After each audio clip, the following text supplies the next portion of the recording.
Hello, my name's Sean with Tint Man Window Tinting, and I've just did a video on how to tint this windshield, how to remove this mirror, and now I'm going to show you how to hand cut the vent window and roll up windows on the doors.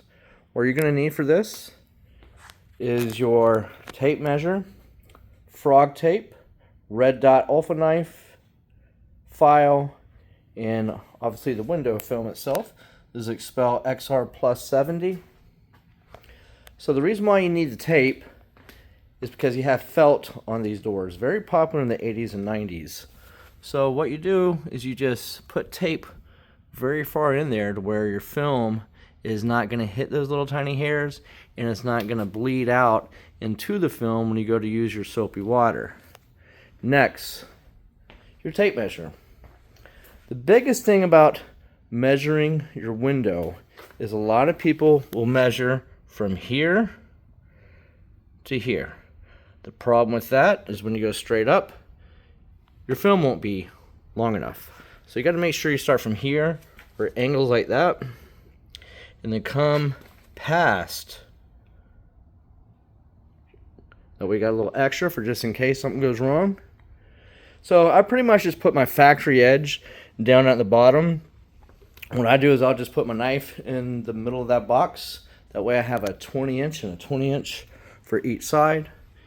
And then you can use the leftover for your vents. A lot of times you can have scraps in your scrap boxes for that. But anyways, what I do is I take my factory straight edge, and I won't put it there. I'll actually come a little bit further. That way I can get it underneath the gasket. See how the gasket's a little deeper on this side? That way every time they're rolling up and down, it's not hitting that gasket, causing it to peel. And then I pretty much just cut it.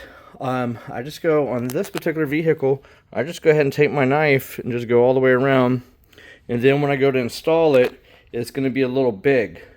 Now, the way we prevent it from peeling when it goes to shut the door, that's what we use the file for. So take our file on the inside after we lay it and we heat it up real good. Make sure you have a bastard file. That means you have lines, not diamonds. Diamonds will chip the glass. And then you just like that. Have plenty of videos on our YouTube channel on exactly how to do that. Now next, red dot. And the red dot's the best for these vent windows. And I showed you earlier the reason why when we did this windshield is on now, by the way. You can see that there's no gaps or anything. You can see how beautiful that mirror turned out, no seam. Again, I do have videos on that. So what you're going to do on this is you will cut it on the outside. Look, that's too much blade. I like it there. I get it in there, and then just lightly. Like don't ever do this. Just let the knife get it. Let the blade do it. And then when you get on the inside, and I just go all the way around. Sometimes what you can do on the outside is cut the bottom, pull it down a little bit, and then cut the side, pull it over a little bit, and then just cut the rest. But if you do that, then you're going to want to trim the gaskets. This particular customer is a long-time customer. He's not going to want me to trim that gasket. He's made it for 32 years, not trimming the gasket, so he's not going to want to do it now. Now, for me, the good news is XR Plus 70 is a pretty clear film, so I don't really have to worry about a light leak too much, but I'm definitely still going to get it very tight. But as you see, there's definitely going to be a little bit of a leak unless I cut that rubber. So always talk to the customer. Let them know what's going on. Just like to show you that again. Again, that's already on XR Plus 70.